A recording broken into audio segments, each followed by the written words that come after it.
പ്രധാന പ്രതി എസ്എഫ്ഐയുടെ unit secretary അമൽ എഹ്സാനാണ് എന്ന് കരുതുന്നു. പ്രധാന പ്രതി വയനാട്ടിൽ അറസ്റ്റിലായിരിക്കുന്നു.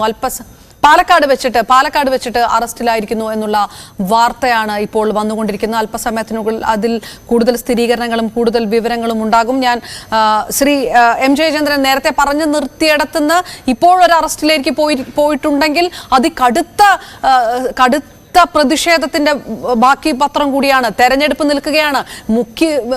മൂടി വെക്കാൻ ശ്രമിച്ച ഒരു വലിയ കാര്യം അത് മാധ്യമങ്ങളടക്കം പുറത്തു കൊണ്ടുവരിക, അവരുടെ വീട്ടുകാർ പ്രതിഷേധത്തിലേക്കെല്ലാം കടക്കുക. പോലീസിനെ സംബന്ധിച്ചിടത്തോളം തുടക്ക ദിവസങ്ങളിൽ കാണിച്ച ആ ലഘുവായിട്ടുള്ള ഉദാസീനമായിട്ടുള്ള അല്ലെങ്കിൽ ഒരുപക്ഷെ ക്രിമിനൽ പരമായിട്ട് തന്നെയുള്ള ഒരു നീക്കങ്ങളൊക്കെ ആ സമയത്ത് നടന്നിരുന്നു എന്നറിയില്ല. അങ്ങനെയുള്ള ആരോപണങ്ങളെല്ലാം ഉണ്ട്. അതെല്ലാം മാറ്റിവെച്ച് കൃത്യാന്വേഷണത്തിലേക്ക് പോകേണ്ട രീതിയിലേക്ക് പോലീസ് എത്തിയിരിക്കുന്നു.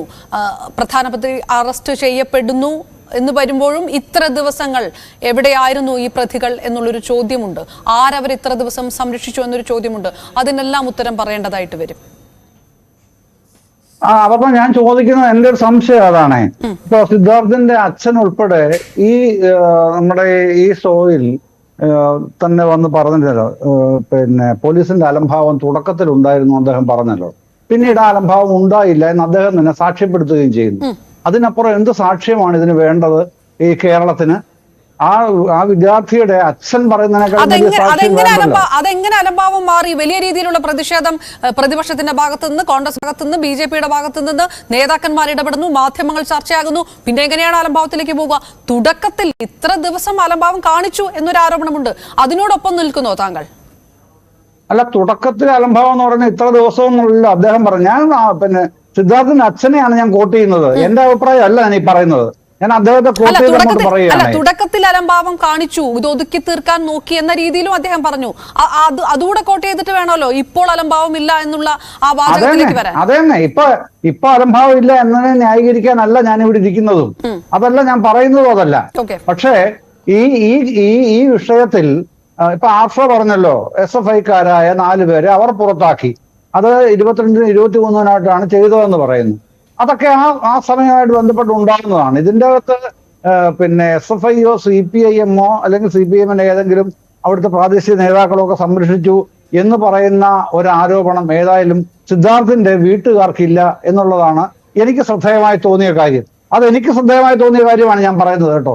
അല്ലാതെ ഞാൻ SFI-യെ ന്യായീകരിക്കാൻ ഇവിടെ ഇരിക്കുകയോ അല്ലെങ്കിൽ മറ്റേതെങ്കിലും കാര്യങ്ങളെ വെള്ളപൂച്ചാൻ ഇരിക്കുകയോ ഒന്നുമല്ല. ഞാൻ അദ്ദേഹം പറഞ്ഞതിൽ നിന്ന് മാത്രം എനിക്ക് ബോധ്യപ്പെട്ട, എനിക്ക് തോന്നിയ കാര്യങ്ങളാണ് ഞാൻ പറയുന്നത്.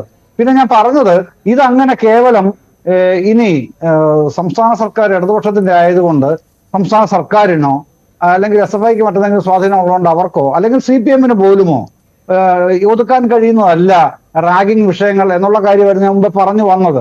അതിന്റെ ഏറ്റവും വലിയ തെളിവാണോ സുപ്രീം കോടതി നിർദ്ദേശപ്രകാരം 2009 തന്നെ UGC ആണ് ഉണ്ടാക്കുന്നത്, ആന്റി റാഗിംഗ് സെൽ എന്ന് പറഞ്ഞ ARC ഉണ്ടാക്കുന്നത്.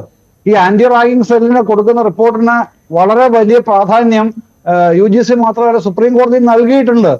അപ്പൊ അവർക്ക് അതിനകത്ത് എന്തെങ്കിലും പ്രശ്നം ഉണ്ടായാൽ കുറ്റക്കാര് മാത്രമല്ല ശ്രീ ജയചന്ദ്രൻ, ഇതിനകത്തൊരു വിഷയം വരുന്നത് ഇപ്പോൾ പോലീസ് ഇത് അന്വേഷിക്കുന്നു എന്ന് പറയുമ്പോൾ തുടക്കത്തിൽ വളരെ ദുരൂഹമായിട്ടുള്ള ചില നടപടികളിലേക്ക് ക്യാമ്പസ് അധികൃതർ പോയി, പോലീസ് പോയി, വിദ്യാർത്ഥികളടക്കം ഒരു പരാതി പോലും പോലീസിലേക്ക് പോയിട്ടില്ല.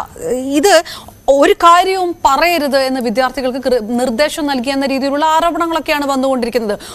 ഇങ്ങനൊരു വിഷയം വരുന്നു, പോസ്റ്റ്മോർട്ടം റിപ്പോർട്ട് വരുന്നു, അതിനകത്ത് കടുത്ത മർദ്ദനത്തിനിരയായി എന്നതിന് ശേഷമാണ് ഈ മാധ്യമ വാർത്തകളും മറ്റു വിഷയങ്ങളും എല്ലാം ഉയർന്നു വരുന്നത്.